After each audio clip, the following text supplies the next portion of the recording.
Hello বন্ধুরা, তো দেখো এই যে গাছের পেঁপে ধুয়ে নিয়ে এসেছি। এখন কাটা কাটা হবে।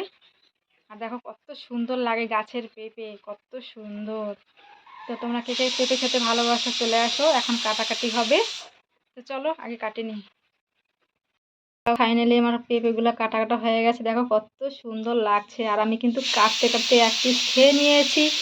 প্রচুর মিষ্টি ছিল, প্রচুর মিষ্টি। তো দেখো আজকে আমার রান্না হয়েছে, দেখো আজকে শনিবার যেহেতু, এই যে এখানে আছে মুগ ডাল, এখানে আছে ভেন্ডি ভাজি, আর এখানে আছে পটল ভাজা, আর সঙ্গে আছে লেবু। তো চলো আজকে এ দিয়ে খাওয়া দাওয়া হোক, শনিবার যেহেতু নিরামিষ। তো চলো কে কে খাবে চলে আসো আমার বাড়িতে। তো চলো এবার খাওয়া দাওয়া করি। ভিডিওটা ছিল আমার আগের শনিবারে, তাই আজকাল আপলোড করলাম। তো দেখো খাওয়া দাওয়ার পরে বিকালবেলা যাচ্ছিলাম আর কি, আমাদের এখানে শিমনগর কালী বেরিয়েছে, সেই শিমনগরে একটা অফিস থেকে আমাকে ডাক করেছে, মানে ফোন করেছে যে আসো দেখা করে যাও। তো শিমনগর কালীবাড়ি যাওয়ার উদ্দেশ্যে রওনা দিলাম। আর মাথায় দেখো শ্যাম্পু করা ছিল, তো তো দেখো প্রচণ্ড হাওয়া দিচ্ছে আর চুলগুলো পুরো এলোমেলো হয়ে গেছে, তাড়াহুড়ো করে বেরিয়ে গেছি, মাথায় ক্লিপ মারতেই ভুলে গেছি। তো দেখো এখন যেহেতু বৃষ্টির দিন, আর যেহেতু এমনিতেই নিম্নচাপ, এখন দেখো চারিদিকে পুরো জল ভর্তি, চারিদিকে মানে ডোবা খাল ব্যাট পুকুর যাই থাকুক না কেন পুরো জলে ভর্তি চারিদিকে। আর এই দেখো এখানে একটা নার্সারি আছে, খুব সুন্দর নার্সারিটা।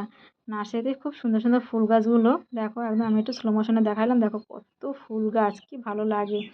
আর আমার বাড়িতে তো অল্প একটু জায়গা, এখানে ফুল গাছ লাগানোর মতো অত জায়গাও নেই, কী আর করবো বলো।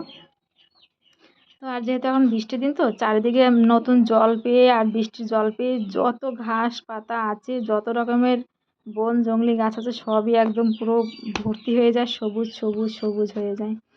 আর এই দেখতে পাচ্ছ যে কাগজগুলো মাঠে মানে রাস্তার পাশে ফেলানো, এটা হলো ওই যে কাগজগুলো বিক্রি হয়, যেগুলোতে বোর্ড তৈরি হয়, ওটা সেই কারখানা ওইখানটায়, ওখানে সে বোর্ড তৈরি হয়, মানে কাগজের যে বোর্ডগুলো তৈরি হয়, যাই হোক কী বলে জানি না আমি, সেটা তৈরি হয়।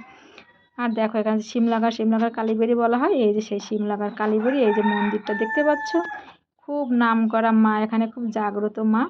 তোমরা অনেক দূর দূরান্ত থেকেও মানুষ আসে, দূর দূরান্ত থেকে মানুষ আসে দেখে। খুব সুন্দর মায়ের মন্দিরটা, আর মাকে দেখলে সত্যি মনটা ভরে যায়। এখানে দোকানে, আশেপাশের দোকানে ফুল, দুব্বা তুলসী, মানে মাকে যা দিয়ে ভোগ দান করানো সব কিছু এখানে পাওয়া যায়।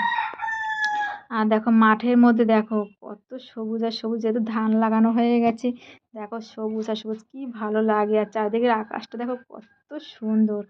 তো ফাইনালি আমি বাড়িতে প্রায় এসে গেছি। যে এটা হলো আমাদের কোয়ার্টার। এই কোয়ার্টারে দেখো মানে চারিদিকে দেখো, এখানেও কিন্তু পুরো জঙ্গল হয়ে গেছে, গাছপালায় পুরো জঙ্গল। বৃষ্টির দিন গেলে পরে আবার একটু পরিষ্কার হয়ে যায়, বেশ ভালো লাগে।